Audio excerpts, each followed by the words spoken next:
Hey there! Get ready to embark on an eye-opening journey into the world of credit cards. It's a path many tread but few truly understand. As the legendary investor Warren Buffett once said, risk comes from not knowing what you're doing. Our mission? To make sure that's not you. This video is your golden ticket to uncovering the secrets of credit cards that banks might not want you to know. Think of it as your personal guide to turning a simple piece of plastic into a powerful financial tool. We're not just talking about avoiding debt, we're talking about building wealth. From the hidden truths behind APR to the real impact of those tempting rewards, we'll dive into everything. Did you know that your credit card could be your ally in wealth building if used right? Or that the way you handle your card can open doors to financial opportunities you never knew existed? So whether you're a credit card pro or just starting out, this series is for you. Get ready to change the way you view and use your credit cards. Stay tuned for our first chapter, where we step into the often misunderstood realm of credit cards. It's time to unlock the secrets and take control of your financial journey. Let's make every swipe count. Chapter 1: The Hidden World of Credit Cards. Remember the first time you held a credit card? It felt like a key to a new kingdom, didn't it? I thought so too, until I learned what's really going on behind the scenes. Credit cards aren't just pieces of plastic, they're powerful financial tools. And like all tools, they can be beneficial or harmful, depending on how we use them. Did you know, for instance, that Americans own approximately 1.06 billion credit cards, averaging about 3 per person? That's a lot of plastic. But here's something banks might not tell you up front. Every swipe comes with a cost. When I got my first credit card, I was clueless about things like interest rates and hidden fees. I figured, hey, it's my money, right? Wrong, it was the bank's money and they were making a pretty penny off it. Speaking of interest rates, let's talk about APR, or annual percentage rate. It sounds harmless, but it can be a trap. The average credit card interest rate hovers around 16%, but many of us don't even look at that number when signing up. I certainly didn't, and it came back to bite me. Here's a startling fact: banks make billions each year just from credit card interest. Yes, billions with a B. It's their bread and butter. And while they're making money, many of us are struggling to keep up with payments. Now let's talk about credit limits. They seem like a gift, right? A bank trusting you with a high credit limit feels good, but did you know that increasing your credit limit can sometimes lead to more debt? It's like giving a kid a larger bag at a candy store. You're bound to fill it up. One thing that surprised me was learning about the credit card grace period. This is the time between your purchase and the payment due date. Paying your balance in full during this period can save you from paying interest. But how many of us really take advantage of this? And here's a bit of history for you. The first credit card was introduced in 1950 by Diners Club. It changed the financial world forever. Imagine living in a time when the idea of buy now, pay later was brand new. Revolutionary, right? But with great power comes great responsibility. Credit cards can affect your credit score, a number that didn't mean much to me until I tried to buy my first car. A good credit score can open doors, while a bad one, well, let's just say it can make life a bit harder. Chapter 2: The Truth About Interest Rates. Now we're tackling a topic that's as important as it is misunderstood. Interest rates, specifically the annual percentage rate, APR. Let's dive into why this little acronym is a big deal in our credit card journey. First, APR isn't just a random number, it's the cost of borrowing on your credit card if you don't pay it off each month. Think of it like a rental fee for the bank's money. And here's a kicker. The average credit card APR in the US is about 16%. That means for every $100 you owe, you could be paying $16 a year in interest. I remember getting my first credit card. I was thrilled, but what I didn't pay attention to was the APR. It was a high 22%. I thought, no big deal, I'll pay it off. But life happens, and sometimes you can't pay in full.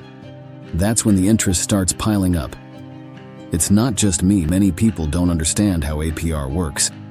A survey showed that a significant number of credit card holders are unclear about their interest rates. It's like driving a car without knowing how to read the speedometer. Now you might ask, why are these rates so high? Well, it's part of how banks make money.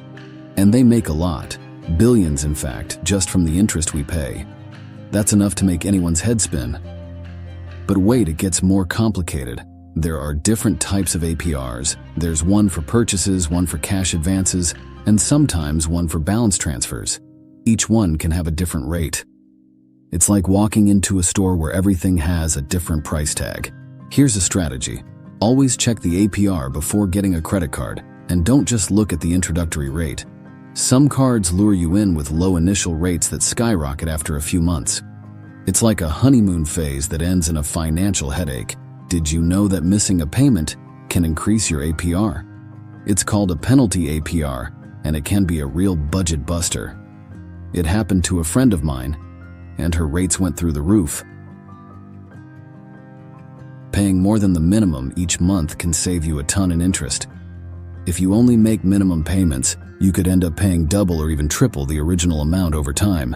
That's like buying a TV on sale and ending up paying more than the original price. But here's a ray of hope. Some cards offer a grace period.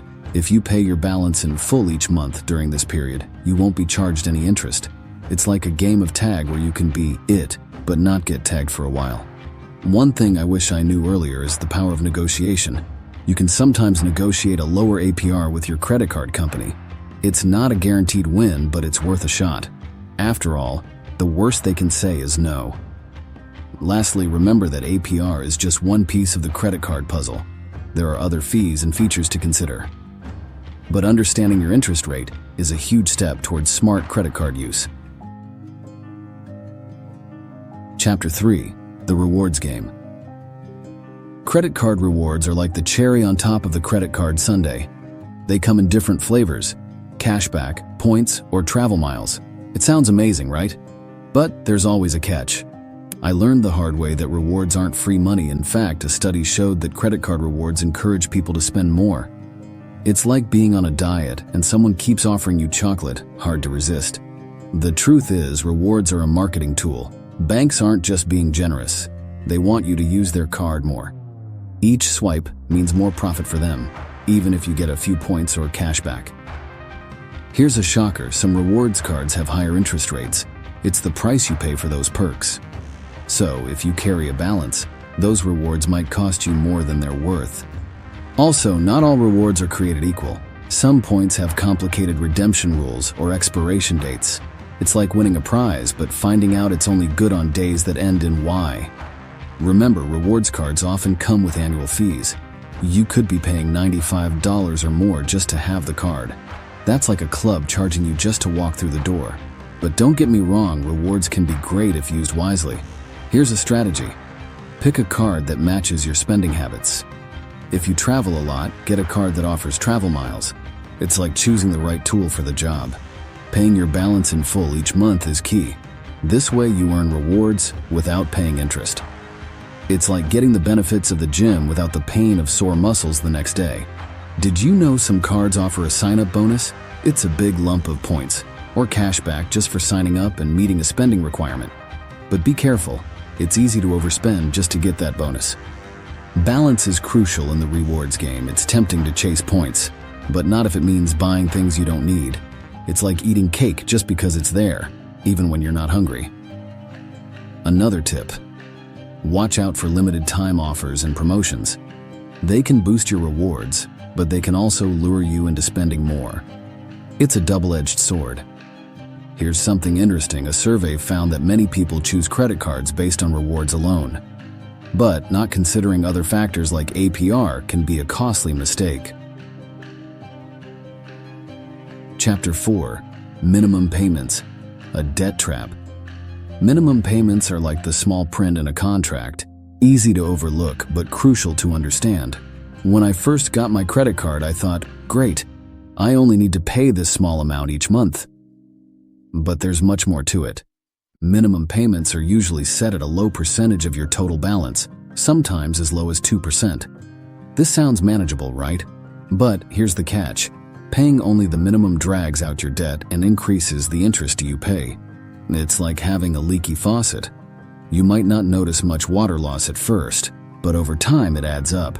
Similarly, with minimum payments, the interest accumulates, and before you know it, you owe much more than you borrowed. Did you know that paying only the minimum can keep you in debt for years? For example, if you have a $1,000 balance with an 18% APR and only make minimum payments, it could take over a decade to pay off.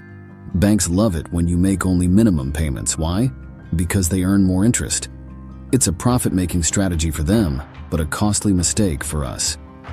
Many people fall into this trap. A survey revealed a significant portion of credit card users only make the minimum payment. It's like being on a treadmill. You're moving, but not getting anywhere. One of the biggest misconceptions is that making minimum payments means you're managing your debt well. In reality, it's like barely treading water while the tide of interest keeps rising. Here's a strategy to avoid the minimum payment trap. Always aim to pay more than the minimum, even if it's just a little extra. Every dollar above the minimum reduces your principal balance faster. Remember, your credit score can also be impacted by carrying high balances. Credit utilization, how much of your credit limit you're using, is a key factor in credit scoring. High balances can signal risk to lenders. It's important to read your credit card statement carefully. It usually shows how long it will take to pay off your balance if you only make minimum payments. This can be a real eye-opener. Another tip is to set up a budget. Knowing exactly how much you can afford to pay each month can help you avoid the lure of the minimum payment. Think of it as a roadmap to financial freedom. Also, consider reaching out to your credit card issuer if you're struggling. Sometimes they can offer solutions like a lower interest rate or a payment plan. It never hurts to ask. Chapter 5. Credit Score Secrets. Firstly, what is a credit score? Simply put, it's a number that lenders use to determine your creditworthiness. Think of it as a financial report card, but instead of grades, it's a score between 300 and 850. You might wonder why this score matters so much. Well, it can affect your ability to get loans, credit cards, and even impact your interest rates. A high score can open doors, while a low score can close them. Here's an eye-opening fact. A study found that a good credit score can save you hundreds of thousands of dollars over your lifetime in lower interest rates. That's like buying a house and getting a car for free. Now, how is your credit score calculated? The biggest factor, making up 35% of your score, is your payment history. This means paying your bills on time is crucial.